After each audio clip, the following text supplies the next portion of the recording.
Kings fans in support of Rob Blake? We'll share that and more on this Kings fan feedback edition of Locked On LA Kings.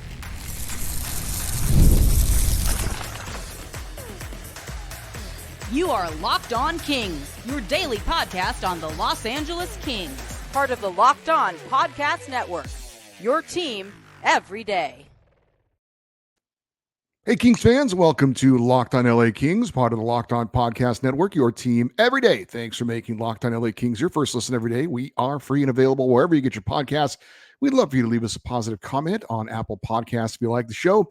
And we're on YouTube. Please like and subscribe if you're enjoying this content. I'm Eddie Garcia, your host of Locked On LA Kings. I've worked in sports media for the past 30 years, 20 plus years at the Fox Sports Radio Network, also co-host of the Puck Podcast, a weekly NHL review show that's been putting out content for the past 18 years, and a passionate LA Kings fan for over 30 years. Today's episode is brought to you by Gametime. Download the Gametime app, create an account, and use the code LOCKEDONNHL for $20 off your first purchase. Terms apply.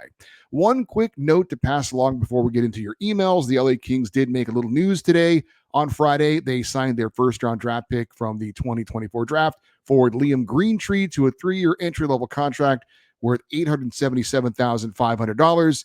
It includes a $97,500 signing bonus, and the deal will go into effect once Greentree turns pro, which will not be this coming season. The 18-year-old will be back in juniors playing in the OHL for the Windsor Spitfires. But again, this year's first-round pick for the LA Kings, forward Liam Greentree, agrees to a three-year entry-level contract with the team. With that little bit of news out of the way, it is time to get into your emails, as this is a Kings fan feedback show. We do it every Friday, and we will read the emails in the order in which they were received, and some of them have been edited for time purposes. Our first email comes from Scott. He is in Buena Park, and he says, my main concern about this upcoming season is the need for more depth on the forward lines. We currently have only 11 forwards signed. I assume Byfield will sign soon.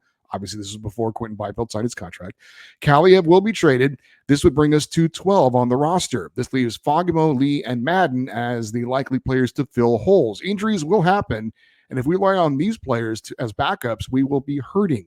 We will already have 3 players playing their first full seasons in the NHL, so consistency will not be something that we will have nightly. In all honesty, we need 2 more forwards with NHL experience for depth. I assume we will get a depth NHL experienced player from the AHL. That brings me to a trade I would like to see happen. Marty Necas and Brendan Lemieux for Trevor Moore and Arthur Kaliev.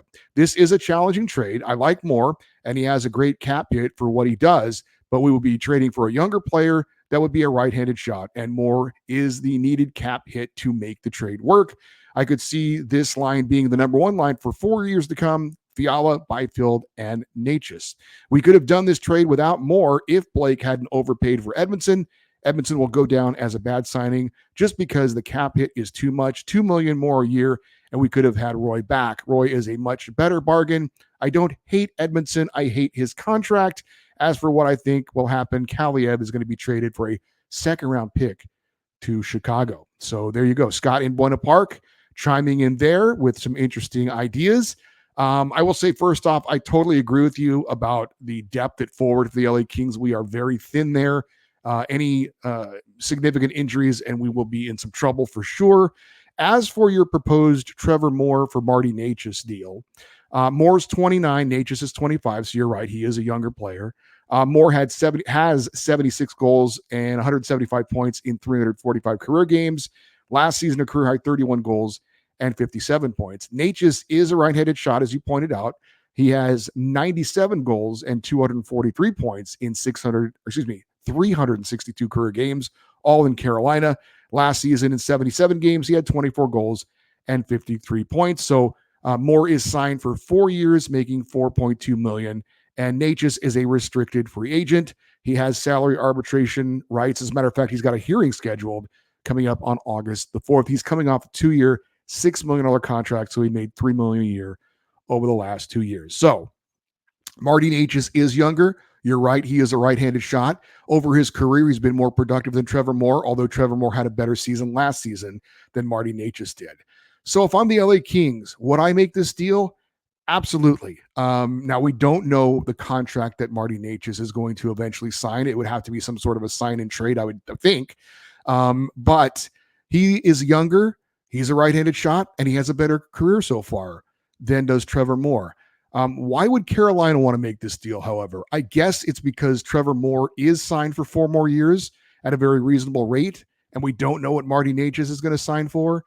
I would love this trade for the Kings. I don't see it happening. I think Carolina is absolutely going to re-sign Marty Natchez. I know he has requested a trade. I think that's more just negotiating tactics than anything else. He's been a productive player there. By all accounts, he's been happy. He just wants to get a big raise, and he's probably going to get it. Carolina lost a lot this offseason. They can't afford to let him go. So while I like the idea, I like the trade, and again, younger, right-handed shot, better career so far, I don't see it happening. I do not see that trade going down. That would be a good trade for the LA Kings. Our next email comes from Jason. He is in Sumba, Indonesia. And he says, I'm an almost everydayer, originally from Ventura, but followed the team from Indonesia for the last 16 years. I think that you're thinking, or he says, I was thinking about if they put Brant Clark on the power play on the spot Arvidsson played last year, it could spice things up. He's so offensively gifted that he could be pretty dangerous playing down low instead of on the point. Drew should be the power play quarterback on the first unit, and I think Spence can fill the role on the second unit. Is there any other defenseman in the league that play in that type of role? It's summer, so why not think outside the box? And again, that was Jason in Indonesia. We had a guest recently, and I can't remember who it was, and I apologize, suggest playing Clark and Doughty together on the same power play, basically with, using him more as a forward type of a player. So that idea is not necessarily too outside the box. And Jim Hiller is thought of as a very innovative type of a head coach. So something like that, I could see them trying. As far as any other defenseman being used in that situation, I don't think so. A couple of guys that kind of come to mind, Brent Burns, formerly of the Wild Sharks and now with the Hurricanes, came up as a forward. Matter of fact, I'm pretty sure he broke in with Minnesota as a forward. He's a type of guy I could see being used in that type of situation. I don't know if he is anymore, but maybe at some point in his career. A guy like Erik Karlsson in Pittsburgh, formerly of the Sharks and the Senators, very offensive type defenseman, almost more like a forward playing defense. A guy like that I could see being utilized in that kind of a role. Although I don't know if there's I can't think of any defenseman right now being used in that type of a role, but those are a couple of guys that if they do have that, I could see those guys being it. So it's an interesting idea. I don't think it's actually that crazy. I don't know that he would be at a, kind of a pure forward, but having him, maybe at the point along with Doughty and kind of having the option of him of kind of roaming around down low and up top and moving him around, I could see something like that actually happening. Our next email comes from Scott in Simi Valley. He says, the Q contract was great news. You never know with the Kings. I started to worry that Blake would somehow screw this up as well. I also heard rumblings of a Brant Clark trade for Vladislav Askarov, the young goalie from Nashville. And now I'm having nightmares about that, although I don't think even Blake would make such a bad move. I need to hand it to you on the Matt Roy call, which you made way ahead of the offseason. We really got screwed on that one. I was on the wrong side of it. I've got to admit it. I couldn't see the Kings facing Edmonton in the playoffs without Roy. On top of that, I'd hope that they could re-sign him. He's gone, and we got nothing for him, and now I'm kicking myself. But I need to point out that re-signing Matt Roy was not such a pipe dream on my part. We don't need a calculator to sum it up. Edmondson at 3.87 average annual value plus Fogle at 3.5 million far eclipses Matt Roy's new contract of 5.75 per season. I realize that Roy got 6 years. He'll be 35 at the contract's end, and that's a little concerning, but much less so than Edmonton's 4-year deal. As you stated, we also still have Andreas Englund under contract. I'd much rather have Roy and Englund than Edmondson and Fogle, so no offense to them. But my point is this: the Kings could have signed Matt Roy, and I'm almost certain he would have jumped at the chance to stay. Rob Blake spent cap money on Edmondson and Fogle that should have went to Roy. Sure, it's easy to say after the fact, and it's difficult to be a GM in the NHL. But simple math shows that Matt Roy should still be in LA, and I think his absence is going to hurt our defense a ton. And that was from Scott in Simi Valley. Scott in Buena Park also brought up Matt Roy and re-signing him. to me, I'm okay with the Kings not re-signing Matt Roy. What I'm not okay with is them letting him walk away and getting nothing in return. The Kings have Brant Clark, they have Jordan Spence to play on the right side. Again, is Clark as good as Roy defensively? No, but Clark is better than Roy offensively, so maybe it'll be a wash in the end. The Kings are gaining offense from their defense while maybe lacking some defense from the defense. If you're following there, I'm hoping that evens out. But again, I re-signing Matt Roy, to me, I never thought it was going to happen, and so I'm not that surprised by it. I wouldn't even say I'm that disappointed by it. Like I said, what I am disappointed in is that he walked for nothing. That's what I'm disappointed in. We got an email from Tom Scully. He is in Saginaw, Michigan. And he says, I echo the sentiments of the guy in Quebec from last week who won't be seeing the Kings this season despite them playing preseason games in his hometown. I feel the exact same way, although I am not local to LA. I do go see the Kings on the road each season. I buy the center ice package to see the games. I spend money on merchandise. However, I made the decision after the end of the season press conference. I won't be spending another nickel on this team until Flake and Robitaille are gone. That every fan has the right to decide how they're going to spend their time and their money. Tom, I hope you'll at least continue to watch and listen to this show. I hope we're not included in your boycott on the Kings. But I will say this, I understand. I'm a Pittsburgh Pirates fan. Obviously, I won't get into why. But for many, many years, they would not re-sign their players. They don't spend any money. They wouldn't go out and sign free agents. And they'd have players like a Garrett Cole or a Tyler Glasnow now with the Dodgers.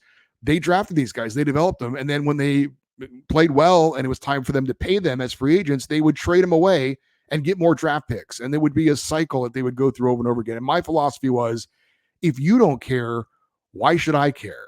So I did the same thing that Tom did for many years with the Pirates. I would always go see them when they came to California, San Diego, San Francisco, LA, Anaheim. I would buy the bases loaded package or whatever it's called. And I would buy their merchandise. But I decided for a while, I just basically wasn't a fan of them anymore. They've started to spend a little bit now, and it's a little bit different than the Kings situation because Kings ownership actually does spend to the salary cap. So it's not quite the same thing. But again, I do understand. I can understand where you're coming from. So again, it's your decision. Hopefully you'll be back soon. I understand the frustration, but it's hard. That's a big decision to make. But I hope you'll still enjoy the show if you're going to not watch the games and whatnot. Hopefully we can keep you updated on what's going on. Up next, we have some support for Rob Blake. We will talk about that next year on Locked On LA Kings, your team every day. Drive, passion, and patience will bring home the winning trophy is also what keeps your ride or die alive. eBay Motors has everything you need to maintain your vehicle and level up to peak performance, from superchargers, roof racks, exhaust kits, LED headlights, and more. When you're looking for speed, power, or style, whatever it is, eBay Motors has got you covered with over 122 million parts for your number one ride or die. You will always find exactly what you're looking for. And with eBay's Guaranteed Fit, your part is guaranteed to fit your ride every time or your money back. Because with eBay Motors, you're burning rubber, not cash. With all the parts you need at the prices you wanted, it's easy to turn your car into the MVP and bring home that win. Keep your ride or die alive at ebaymotors.com. Eligible items only. Exclusions apply. eBay's Guaranteed Fit is only available to U.S. customers. All right, our next email comes from Paul in Simi Valley, and he says, over the last few weeks and perhaps longer, I've listened to your show and heard fans sound off on the performance of GM Rob Blake and what he has and hasn't done to build a cup contending roster. While I am not naive enough to say every move he has made has been solid, I think overall he has done a more than admirable job. As for what he's done this offseason, I'm completely on board with the move he's made. As for the team, the only thing I can speak of, and it's a word that no one has used to date, is culture. Whether it's your family, your workplace, or in this case, a team, culture is everything. And for me, it's been something that has been missing from this team for some time. As an old school hockey guy, this team has lacked a degree of nastiness that I am pleased to say has been addressed this offseason. In a recent Kings of the Podcast interview, head coach Jim Hiller used the term snot as the key ingredient this team has been lacking, and he's right. My hope is that this team might That I hope my hope is that this team night after night simply beats the living snot out of our opponents. I want other teams hating to play us and that they regret every time they go onto the ice into the corners, enter the crease, or skate through the neutral zone. I want this team to play a punishing style of hockey so that when they take the ice, their opponents know it's going to be a long night for them. The additions they have made addressing that is going to be fun to watch. Let these guys take the ice, let them go out and be a part of the culture hockey needs to have. Let the season play out before we start blasting players in the organization for things that haven't even played out. And again, that was Paul in Simi Valley. He actually likes what the Kings have done this offseason. And we got this from Rip. He's in parts unknown, and I'm not making that up. He actually said that he's in parts unknown. Lifelong Kings fan Rip Van Winkle here. Been unconscious since the summer of 2021 when I was struck in the forehead by a stray puck from an Austin Wagner breakaway attempt. Finally woke up this week, and after speaking a couple of minutes, catching up with loved ones, I decided to look and see what I missed from the Kings the past few years. Wow, what a pleasant surprise. 3 straight years in the playoffs. Kempe's a 40-goal scorer and a near point per game player. Trevor Moore's a 30-goal scorer. Mikey Anderson, 2 consecutive years, plus 20 or more while getting first pairing minutes. And we have Fiala. Sure, getting bounced in the first round each year isn't ideal, and there's plenty of room for improvement, but I couldn't wait to get in touch with the always sober and reasonable online Kings community and rejoice in the progress made in such a short time. What to my surprise, when my friend Everydayer Gary in New Jersey told me Twitter, now X, boy do I have some catching up to do, has devolved into a seething hotbed of negativity with pitchforks all directed at Rob Blake. I think the mob is misguided and is missing the following. Number one, progress is not inevitable. Take a look at the standings in the 2021 season where I left off. 15 teams missed the playoffs. Of those 15, only 6 made the playoffs at least once in the last 3 seasons, and only 3 of them have made the playoffs more than once, which includes the LA Kings. And it's not like the other teams weren't trying or were intentionally tanking. Number 2, progress is not necessarily continuous. Kings fans have a distorted view of normal progress from the Lombardi years, where the team spent 3 seasons being bad, 2 seasons getting bounced in the first, and then 3 years of contending status following a series of headline-grabbing trades. Not all successful teams follow the same journey. Take a look at the recent Cup winners, Florida and Colorado. Number 3, asset management doesn't just mean flipping players for picks. It seems there is dissatisfaction with returns the team is generating on talent. As an example, the right defense depth chart a few years back was Doughty, Roy, Walker, Dursey, Faber, Spence, Clark, and Grands. Now it's only Doughty, Spence, and Clark, with Roy, Walker, and Dursey, and eventually Faber, all earning themselves big paydays. First of all, the team deserves credit for assembling all that talent in the organization to begin with. Secondly, it's a mistake to refer to the loss of these players as a waste. Roy was the best option. The team had to be competitive. I hope we don't end up in a world where solid playoff teams are expected to sell off all their expiring contracts just because they are the underdog. Teams owe it to their fans and the league to make their best effort to win, even if it doesn't seem like it's their year. Number 4, the team is good and still has a bright future. Number 5, Edmonton is really, really good.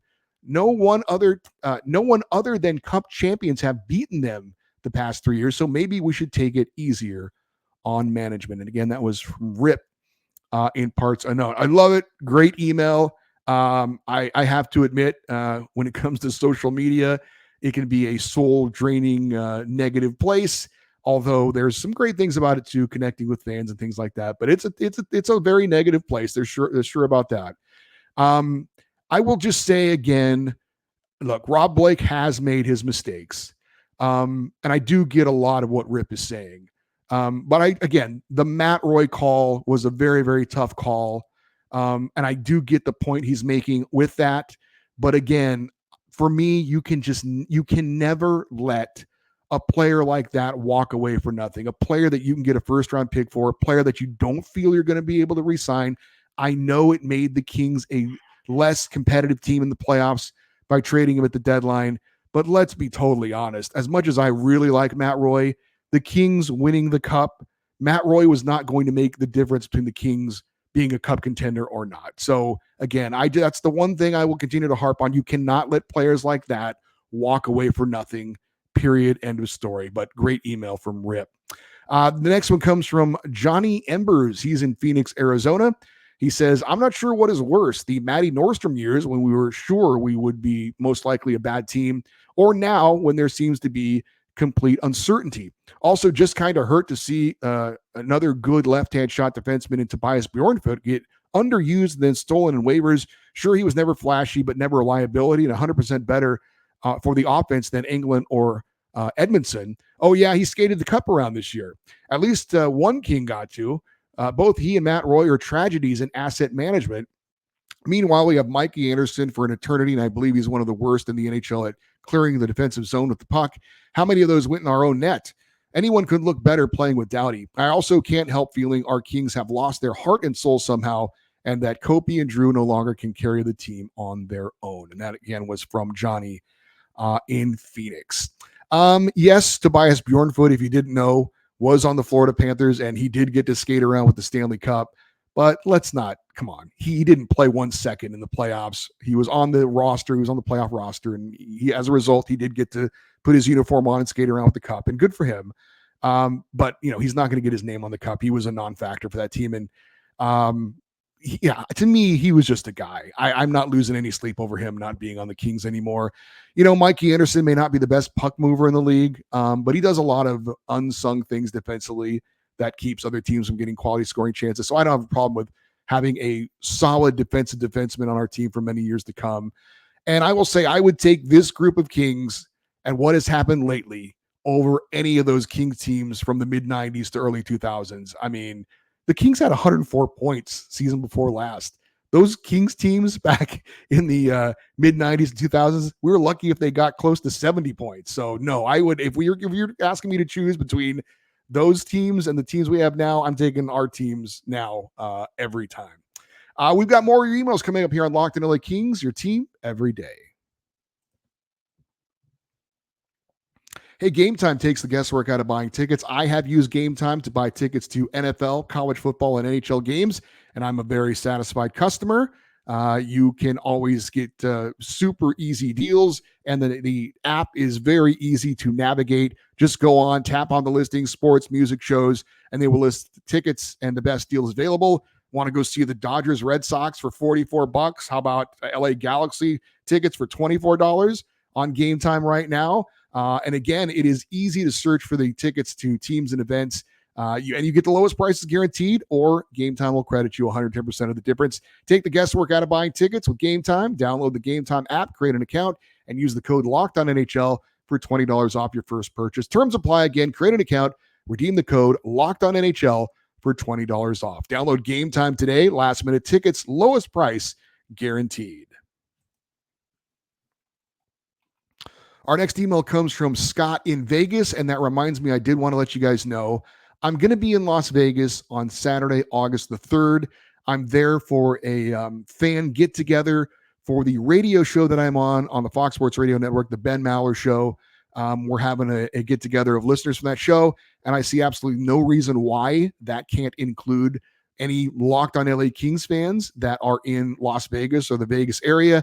So again, if you're a Locked On LA Kings fan and you're in Vegas or the area and you want to come and meet up and say hello, have a drink, talk about hockey, Saturday, August the 3rd, I'll be at the Stakeout Bar and Grill at 3 p.m. So again, Saturday, August the 3rd, Stakeout Bar and Grill. It's near the UNLV campus, I'm told. 3 p.m. If you want to come over and say hi, let me know. And if you can, shoot me a message on an email or social media, just so I kind of know to look out for you. So hopefully that can happen for maybe Scott or anyone else that's in the Vegas area. So Scott's email, he says, so this is it. Help me understand Blake's thinking here. He has been aggressive or too aggressive in prior off seasons. This year, he stays pat when his job is clearly on the line. Help me understand what is in his head with the free agent moves. Let's try for fun. Let's say he thinks Fogle will replace Arvidsson because Arvidsson is hurt all the time, and he thinks he needs to get bigger, so he brings in Tanner Jeannot and Joel Edmondson. He gets rid of PLD and brings in Darcy Kemper. That's it. Darcy isn't going to be much of an upgrade in what we've had in goal lately in the $1 million range. So is Blake thinking all the young guys are going to take a serious step forward all at once? Please help me understand what he's thinking. If we don't do anything else, I'm afraid our new uniforms will be the highlight of the year. I've been a Kings fan for all my life, and I always have had pride in what the franchise is all about. Now it's a bit embarrassing, and I don't like the feeling at all. And that was Scott in Vegas. I think those are fair points. I would love to be able to tell you what Rob Blake is thinking. I know what he's hoping. He is hoping that all these young players are going to take a step forward and help solidify the team. I think he's hoping that Jim Hiller is a guy who's going to be able to get the most out of this team. I think he's hoping that Quentin Byfield takes a major step forward as he moves to center. I think he's hoping that everybody stays productive and everybody stays healthy. There's a lot of hoping going on. It is curious, though, as you said, he's in a contract year and he took a big swing with PLD and he missed, and maybe that's got him gun shy. But I agree. I thought he would make some bigger moves than he did this offseason, not just necessarily because he needs to save his job, but just to make the team better. Again, they were underwhelming moves. We'll see if it works out or not. I certainly hope so, but I can't explain to you exactly what Rob Blake was thinking this offseason. Jeremiah in Hawthorne checks in. He says, I am so happy that Quentin Byfield got signed.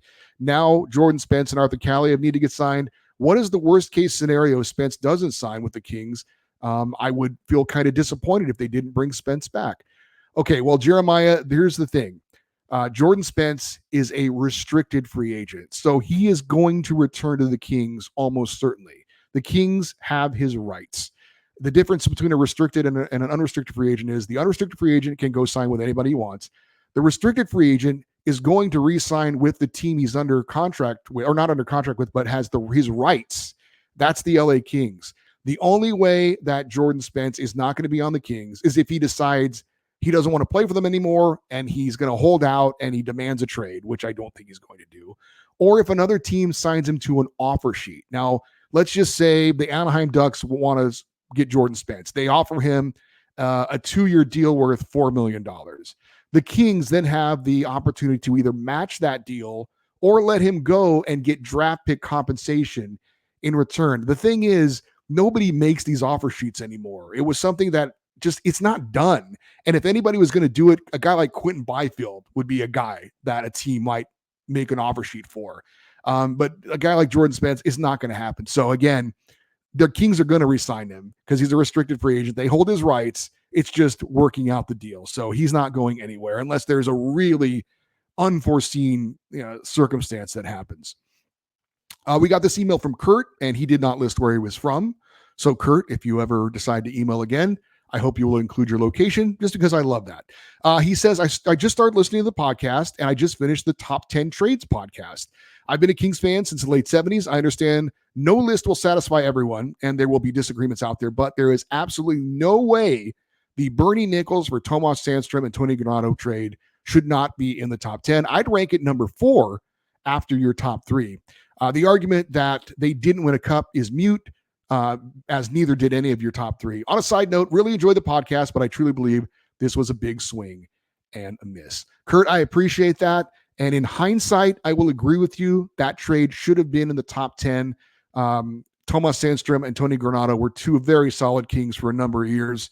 However, I will agree to disagree with you that it should be in the top 5. I think that trade would be in my bottom 5 somewhere. But I appreciate you pointing out that trade.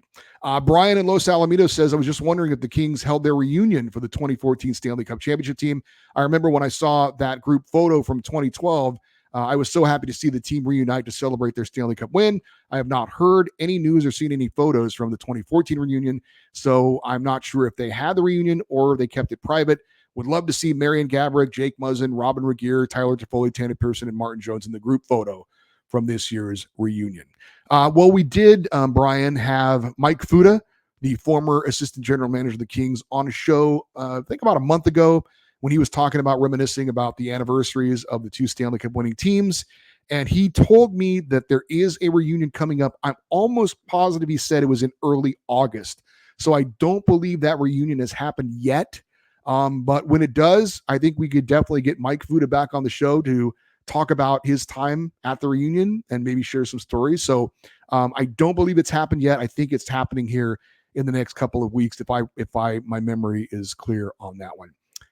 Hey, thank you to everyone who took the time to email. I really appreciate it. I was a little worried that in the off season, the fan feedback shows were going to peter out a little bit, that people would lose interest and wouldn't email. I think they've actually gotten better since the off season has started. So I hope that continues. every Friday we are going to have the fan feedback shows. So thank you to all the emails. Keep them coming. And it was really cool to get emails from some new people this week. So really appreciate that. The email address, as always, is lockedoneddie@gmail.com, EDDIE. If you ever want to send an email about anything, we'd love to read it on the show.